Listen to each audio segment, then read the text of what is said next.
Como decía Galeano, fue una causa justa en manos injustas en 1982,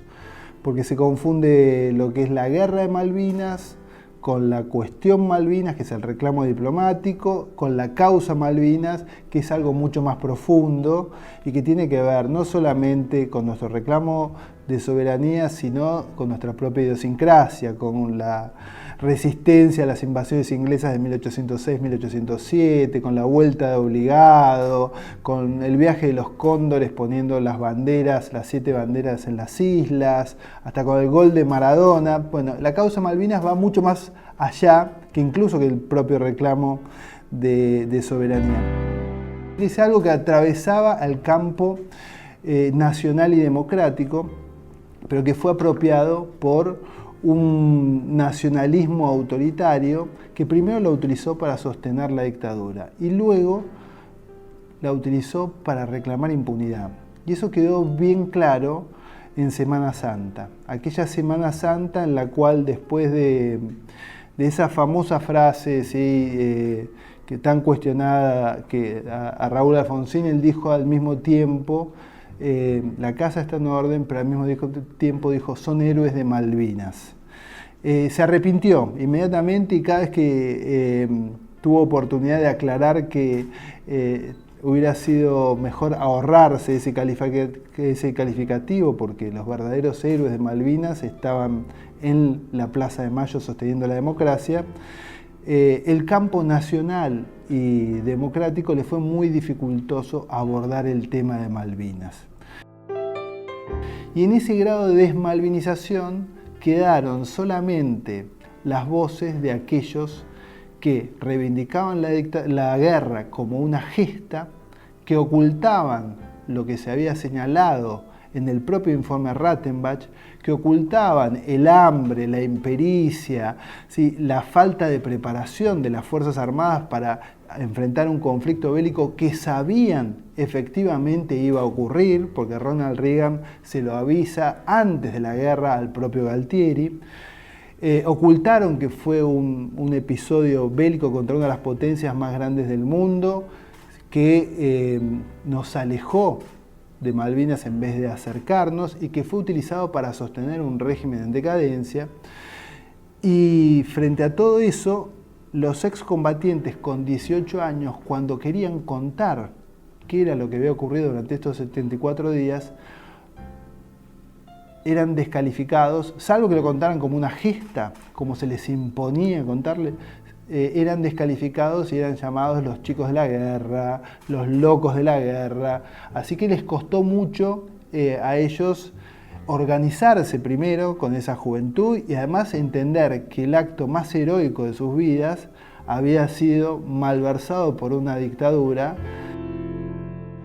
Vuelven muchos como prisioneros de guerra en el Canberra, son ocultados, vuelven con muchos kilos de menos, algunos, sí, sus cuerpos, no hay fotografías casi de sus cuerpos, salvo algunas que aparecieron muchísimo tiempo después y eran casi esqueléticos en algunos casos.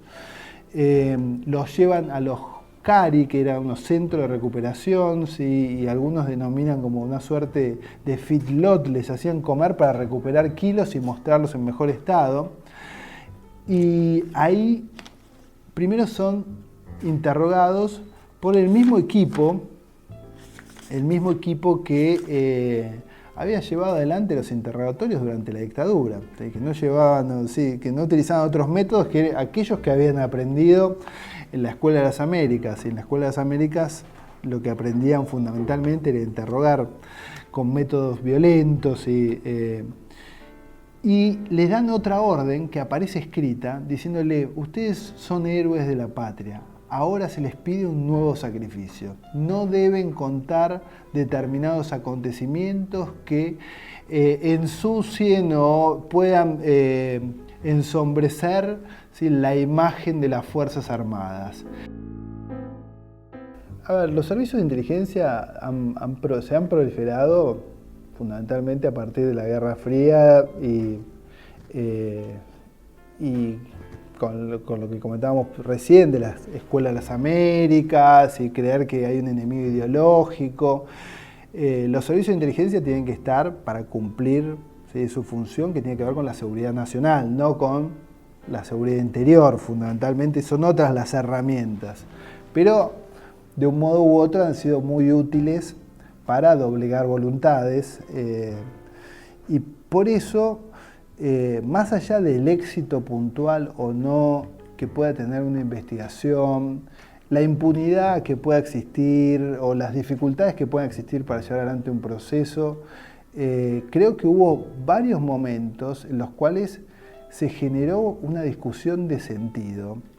Y hoy no estamos igual que en el 2019 con los servicios de inteligencia. Hace poco salió una ley en el Congreso donde dijeron los fondos reservados no se los vamos a dar a los servicios de inteligencia hasta que no sepamos cuáles son las funciones que se cumplen. Mi fallo lo que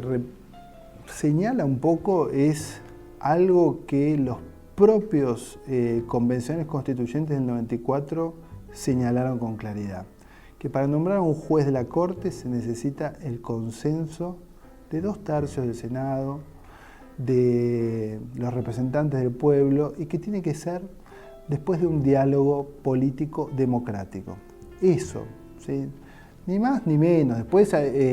tiene todas sus aristas, sí, tiene que ver con el principio republicano, es un órgano que no tiene revisión, la Corte Suprema, pero un antecedente de esas características,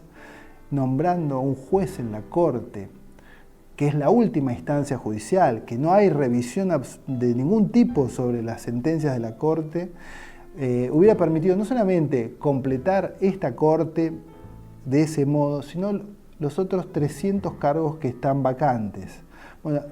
eso fue un límite que impuso el Poder Judicial, en este caso, que impuso también el Senado de la Nación y que nos hizo acercarnos un poco más a los principios del artículo 1 de la Constitución que establecen el sistema republicano, diciendo no estamos en una monarquía, y mucho más, la posibilidad o la imposibilidad que tiene el Poder Ejecutivo de inmiscuirse en cuestiones judiciales y poner a plazo a quienes van a tomar esas decisiones. Bueno, si queremos garantizar la independencia, tenemos que cumplir los procedimientos que establece la Constitución Nacional.